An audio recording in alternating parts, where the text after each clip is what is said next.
welcome acolytes right now. Yes, and I actually I'm doing so many videos that I can say right now and not today. So, yeah, I just realized it. But as it is, Rev says the zoo mod audience shits after death rejects DEI and begging certain to real games. And begin for Rev's sake. Yeah, I just stood up, so cooking my food in the meantime, so I just hope I get it under 40 minutes here, but hey, it is what it is. Let's just start and see what Rev has to say, because this might be quite interesting. More and more devs are actually doing, finally, something good, making good games, and please do not think that it's purely out of their kindness of hearts. Most of them, and I guarantee you that, or I would even say almost basically all of them, it's because of money. There are some exceptions that do it from pure passion, but those are small studios or smaller studios. By the way, still hyped for Kingdom Come Deliverance 2. Fuck yeah. So hey, what's up, guys? Up here. So just yesterday we talked about the vibe shift that's been going on over the past couple of months, where it's become increasingly clear that people are rejecting DEI across the board, and people are speaking in the only language these big corporations and platforms understand, and that is by speaking with your wallet. It's becoming very clear that people finally will not support various companies if they have DEI-related programs affecting the products and services they make, and you have these massive corporations and platforms that are now doing a 180 on their DEI related programs, completely abandoning them just in the past couple of weeks. And do I believe this is a sincere effort? Of course not. They're just doing whatever will make them the most money. They're going with the direction the wind is blowing, and they're seeing a big vibe shift that is rejecting DEI, and now they are following suit. However, and by the way, I think that it's a good vibe shift, because at the end of the day, I don't care about the entire shit. I only care about getting good games and that everybody gets a better life. Yes, acolytes, I may be heartless, but I'm not without a heart. I know that everybody searches for a better life, no matter who you are, no matter where you live, no matter what you do. But the way we went right now, or the people in power actually did, just isn't the way to make the entire world better. It's just not. It was a self-destructive proposal that just went, well, as it should go, horribly wrong. However, now we're seeing more people in the gaming industry starting to get into this. We've seen multiple statements rejecting DEI from members of the industry, and here's the latest one reported by Eurogamer, and probably their least biased article in quite some time, saying Lords of the Fallen publisher CI Games publicly shuns DEI, says it won't embed social or political agendas. Now let's see what's actually going on here. So in a recent statement to investors, the global marketing director, Ryan Hill, told investors the studio would focus on excellent user experience with compelling thematics and characters created specifically for core and adjacent audiences. Following perceptions, a high number of high-profile releases underperformed commercially during the last year due to what he believed to be social or political agendas. And he goes on further to say, we remain committed to producing player-first video games that prioritize an excellent user experience with compelling themes and characters created specifically for core and adjacent audiences. Hill said when asked for the studio's position on DEI, and he would say this right here, while some video games have recently taken the opportunity to embed... Okay, but before he continues, I just have to say that it's good that they said this. They told their investors, fuck off, we want to do, well, a good game basically because it sells better. Now it sounds like they actually made not a based statement, they just did a realistic one. That means that, well, if you fuck up, you will sell poorly. And they actually felt it on their own skin because their game was, at the start, very, very bad. It was a clunky mess of a hellscape. It got better. I personally didn't play it since then, but from, companions, comrades of mine, I actually heard that right now it's actually quite good. They fixed a lot of stuff, and I'm happy about it. That's then fine. If they just put it together, then it's good. Social or political agendas within their experiences, it is clear that many players do not appreciate this. That's and correct. As a result, we have seen a number of high-profile releases underperforming commercially during the last year alone. Our games will always be developed to maximize player enjoyment and commercial success. And as such, we will not be integrating any social political agencies into these experiences going forward, having observed the high risk this can present. Now, this last part is very interesting. I saw a lot of people see these statements from CI and they go, wow, oh my God, totally based. They're so based for this. They really believe that DEI is terrible. Well, we don't really know that. Just like with the companies we just mentioned earlier, we don't really know if deep down they actually believe that DEI is bad. However, they are making it very clear that from a commercial standpoint, they cannot support DEI because it will backfire just like it has with other examples of DEI proponents in the industry over the past year or so. You know what that tells me? It tells me, again, they're listening when people speak with their wallets. And I think that is very, very important and tells you that you need to, stay the course here. If you see something that is working with Sweet Baby or has DEI-related programs or it's an incredibly woke company, don't support what they do. And eventually they'll have to do a course correction and get rid of this stuff. And here's an example of that happening in real time. They would not be making these statements if these games didn't flop that supported DEI over the last year or so. Now, going forward, let's talk here with the CEO of CI. Yes, and I agree with Rev. I basically already said it because at the end of the day, I mean, it is a good way of thinking, definitively. And at the end of the day, yeah, that's irrelevant. If they follow the money, they follow the money, as most corporations do. But I think that they also, because Lords of the Fallen, they aren't the biggest studio. I think there is still a little in it where it's like, hey, we still want to do good games, even if they fucked up at the start. But, I don't know. I'm not sure. Games, Marek Tyminski, who would confirm the stance by quoting the previous statements we just saw, saying exactly, no, we will not. Now, of course, the reaction to this is very, very polarized, where you have reactions like this saying, LOL, you are so edgy and cool. Congrats on being the new favorite dev of the worst people on the... You are a shit. Yeah, no shit. The guy who actually created Lord of the Fallen is an edgelord. Don't say it, Buttercup. Please, you troll-faced motherfucker. Don't say he's an edgelord. Honestly, what the fuck? No shit, Sherlock. On the internet.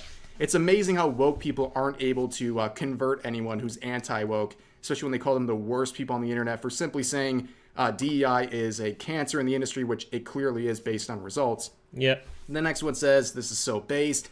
LMAO, game hasn't done well anyways. Don't think this tweet is going to help it either. Impressive. Very based. Cool. I'll pirate your future games then. This is some embarrassing pandering. Good to see. Based. What gamers want and will win. And then it says, okay then, that was always allowed. But yeah, like I said, the reaction to this has been very, very polarized. And also I want to point out here, PC Gamer, they were mentioned in the Eurogamer article here. They covered this a little bit differently, the same statements, but covered very much biasly here. So the headline says, Lords of the Fallen Studio embraces the DEI bugbear, says it will not include any social or political agendas in its games. Now, looking at the article itself, it's quite unhinged. So they cite some of the statements here from their marketing director, and then they say, and then he rolled into what I would call a pretty ill-informed take on the current state of the gaming industry. And then here's the next line of quotes we had just seen. And then he says, Hill didn't explain how exactly he or CI Games defines DEI, which has become shorthand slang for things I don't like among some parts of video game fandom, nor did he offer any examples of games that failed due to their social or political agendas. And then they go off on a tangent about Concord and Dustborn, which there's plenty others, Veilguard, Forspoken. You can go on and on and on. Everyone knows there's countless examples, but I love how they say, we don't know. You know what the funny thing is? I don't remember those examples. For some reason, I just remember the Veilguard, Concord because it was funny as fuck, and Dustborn because the failure of that was also funny as fuck. But I don't remember the other games.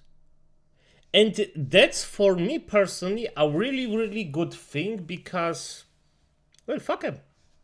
They should go bye-bye. They should just get lost to time. And just be mentioned as a failure. Nothing else. That if you, hey, you remember those games? No, we don't. And that's way worse than actually hating on them. What they define as DEI, but we're going to fill in the blanks for them by saying things I don't like, which is just immense copium. And then down here, they also say he did unfortunately lend credence to the ugly and patently false assertion that DEI is ruining gaming by, well, that's not really clear either. But that almost doesn't matter. As a hot button buzzword among angry reactionary gamers, the DEI boogeyman doesn't need a definition. It just needs to stir up lizard brain emotions on the way to generating views. I can't believe nobody's clicking on PC Gamer articles. Why would that happen? I can't believe it. But anyways, they go on to say this massive copium, saying Hill's comments stand in sharp contrast to those expressed by another Polish games company, Witcher and Cyberpunk 2077 developer CD Projekt Red. Now that's very interesting. They're saying that like it's a W. And by the way, people are still coping with this. People still think that The Witcher 4 will be a really, really good, nice game without any problems. And to be honest, I hope so.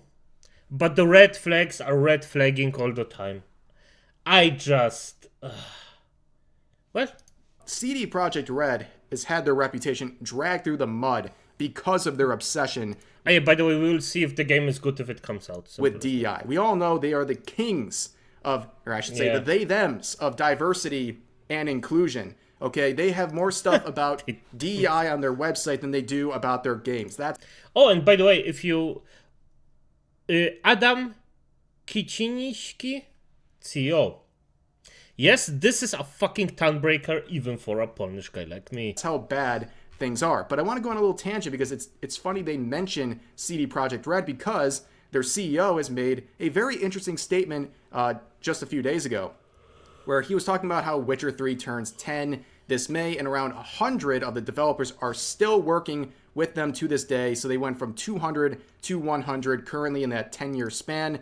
And some people basically said, well, that's a complicated way of saying half of your development team has left, where Michael Nowakowski, the CEO of CD Projekt Red, would reply saying, we're not working and never worked with Sweet Baby. Never even heard of them till recently, to be honest. Also, we have not lost prime meat, as you put it. So this person brought up Sweet Baby, and the CEO comes out to reject them and basically be like, I don't even know who that Sweet Baby guy is. Only found out recently.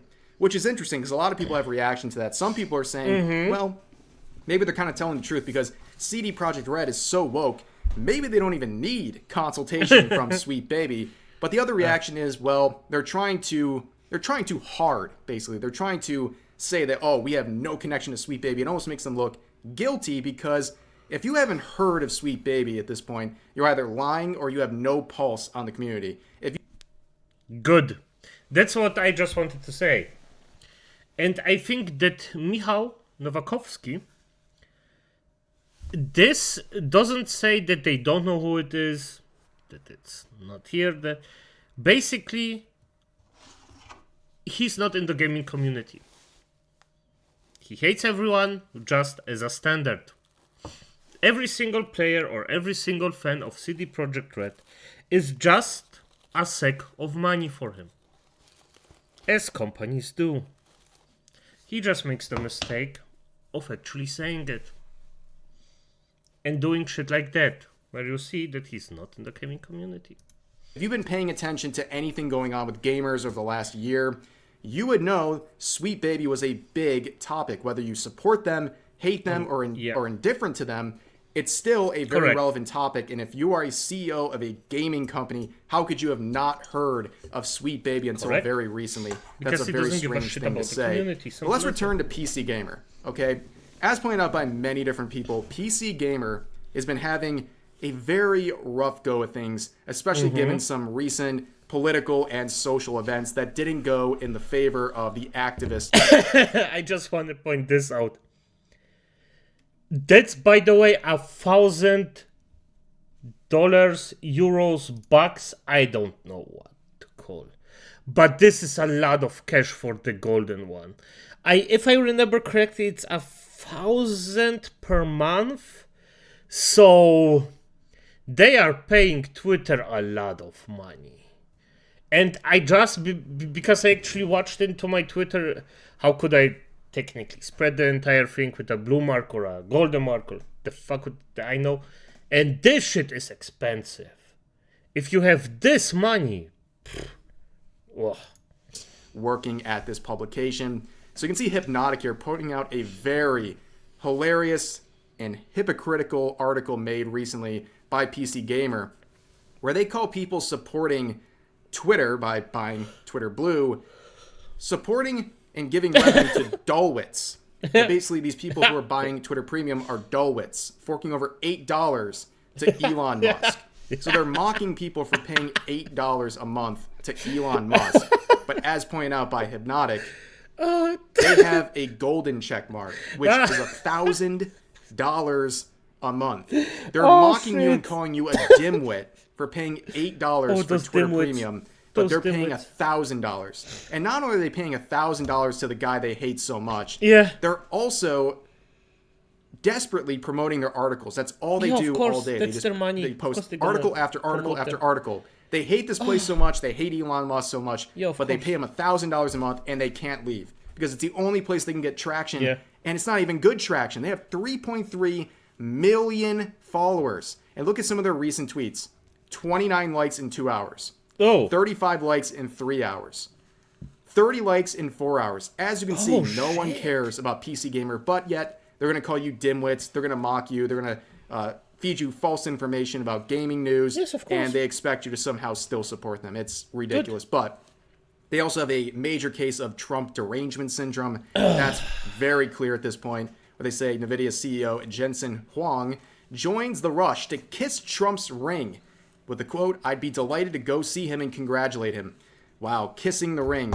They hate to see someone that they expect to agree with them have a different political opinion. All of a sudden now it's kissing the ring and something that is apparently newsworthy to PC Gamer. But you can see that 800 likes and almost 600 comments. People are absolutely roasting them. At least it got some traction. Well, let's go back to Lords of the Fallen. No. The thing is, I actually spoke with one of my acolytes about it in the comments. The thing is, I actually don't give a fuck who's in power. I just hope that the things get better for everyone. Of course, for me, as somebody who lives in Germany and just cannot influence anything in America, I hope for the most entertaining part. Because at the end of the day, I can do shit, so I may as well just laugh about it. But I just hope that Trump does everything correct and that he maximizes the happiness of everyone in his country. Because the second thing I know is that it will bleed in about 5 years, it will bleed over in Germany. Yes, this happens. You don't even understand how much influence America has on the world. It's just feminism started in America, or the fucked up version of it that's underway right now. And the thing is, exactly 5 years later, it bled over to Germany in the fucking toxic state it was. So yeah, there's that. And it's not just that, it's a lot of things. And CI Games here, because people, in their response to the rejection of DEI, made some very valid concerns, where they pointed out that one element of Lords of the Fallen 2023 that they should take another look at is the use of body type A and body type B in character creation, because that is something that is heavily tied to DEI. I don't think that's much of a mystery. where Mark Correct. would say, good point, let us look deeper into that. And that was posted yesterday, but only a few hours before recording this video, he released this poll right here, saying, in a medieval fantasy action RPG experience, what do you prefer to choose between? We will follow the final result. And this poll is up for 2 more days, and after 7,000 votes, 86% of people say male or female, and they reject body type A and body type B nonsense. Yes, this is quite telling, and I think clear. this should serve as a eye-opening experience for a lot of people in the industry, that these screechers on Twitter are the loud minority. They do not represent actual gamers. And again, this is going to get a lot more attention. It's only posted 2 hours ago. And by the way, I bet you my freaking left nut that he actually wanted to own that commenter, and he expected that body type A and B will win, or none of the above. That people just don't give a shit. But he got proven wrong. And I imagine the votes are going to get even more skewed. And if you're watching this video, you should go vote. Speak with your opinion here. Make it known what you want to support, what you want to support in the industry, and make it clear what you don't want to support. And as you can see, comments here. Who cares? Well, a lot of people care. In fact, the overwhelming vast majority of people do care about this subject, and no amount of copium will make up for that. But let's continue on, because this whole type A, type B, or whatever way they want to phrase it. The interruption again. Yeah, if the sun shines, SmilingLich here has all the work. But good, let's continue. And I'm also eating something, so there's that. It is still being embraced by many different companies like Bandai Namco. So they come out with this remaster here, and everyone's watching this several-minute long preview. But there were some quick notes to be made about this remake. Well, they've gone from female and male choices in character creation to type A and type B. And a lot of people are not happy about this. This comment right here, ratioing Bandai Namco's official account, getting 3 times as many likes without even saying anything. Just posting this image and showing the changes in the remake. Very embarrassing stuff. But overall, the industry is just looking silly. And the vibe shift is starting to really reach the gaming industry. It's Just the guy here. Oh, 40k orc. If you don't know who that is, just look it up. For fuck's sake, the the guy down the... reached other industries, but the gaming industry is notoriously woke, so it might take a little bit more effort. But on social media even, we're seeing so much more anti-woke posts calling out the craziness going on in the industry. I covered this in my alt channel very briefly yesterday, but I'll point it out again here. This is a real post, the absolute state of Xbox, and this was a Xbox stream titled Microsoft Pride, Together We Can. And yeah, how's it looking? How do you do, fellow gamers? Is this what you look like? Well, I would probably guess not. You don't look like the Blue Sky meetup. This is not going to bring in gamers. This looks divisive, it looks political, it looks woke, and people just don't like it. And this tweet has 68,000 likes mocking it. You didn't really see a lot of these anti-woke posts getting this much attention and support on Twitter, but I guess people feel more comfortable to support these things given the recent vibe shift. But on top of that, we also saw an update with Splash Damage. So Splash Damage back in 2020 made it very clear they support DEI, and they made it very clear publicly on their social media. They proudly exclaimed this. Well, the most recent update, oh boy. Well, they've made the decision to end the development of Transformers Reactivate, which was a big project, and a lot of people were wondering what was going to happen with it. I'm pretty sure some of the game got leaked recently, but yeah, they have ended development. Once again, DEI being a cancer on the industry, killing anything it touches. But we'll also see some more damage happening here. Suicide Squad killed the Justice League developer Rocksteady, hit by an end-of-the-year round of layoffs. They have had another recent round of layoffs, and it's really just insane, because also, not only was the game a pile of garbage, it was also connected to Sweet Baby, which further hurt the reputation of this game. And unlike the people who try to overgeneralize the complaints of anti-woke people, Sweet Baby being connected to this game did not single-handedly kill it, right? But it was definitely a factor, right? Correct. Getting a connection to Sweet Baby is a kiss of death, and it does not help in any sort of a way, especially when you're already a lackluster product. You're pretty much getting bogged down by any small negative sort of thing that can be connected to you, and this is just another example of that.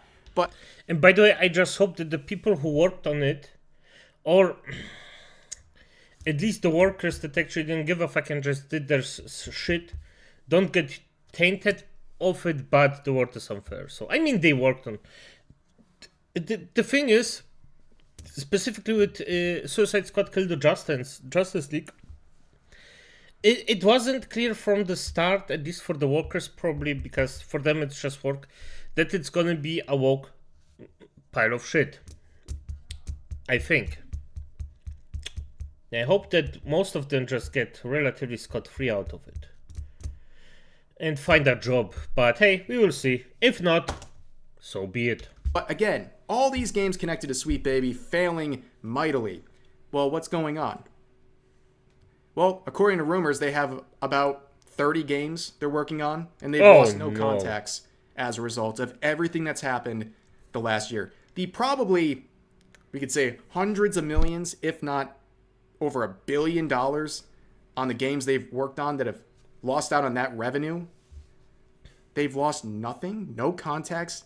It just goes to show DEI is not just dead, right? The vibe shift is happening, but a lot of companies like Sweet Baby, they're just going underground. They're retooling, they're rebranding, and they're just doing things more quietly. And they're trying to be sneaky about it. That's why it's so important to keep an eye on Sweet Baby. Yes. Despite some claims, you can see the Epic CEO Tim Sweeney saying tech leaders are pretending to be Republicans to gain favor with Trump and skirt antitrust laws and ultimately rip off customers and crush competitors. And yes, this is definitely what's happening. And again, to reiterate, you shouldn't trust these companies who are saying these things now and rejecting DEI because they're likely doing it for their own financial gain. But still, that doesn't mean you should spike the football and be like, well, wokeness is dead. No, that article right there with the rumor about Sweet Baby, it shows they're still going on. They're just rebranding, and you definitely got to keep an eye on them and whatever they're working on. It's going to be a little more difficult now, but it's still very important to do. But for now, that's going to do it for this video. A big talk about DEI. Yeah, nice. Okay. This is just, I'm going to be honest, a funny little thing right now. And especially just the Sweet Baby things. I don't know if they're going to survive or not. I hope, of course, hope not. But at the end of the day, we will see. Yeah, as it is, acolytes. Good night, good day. Dobranoc, you know the shebang.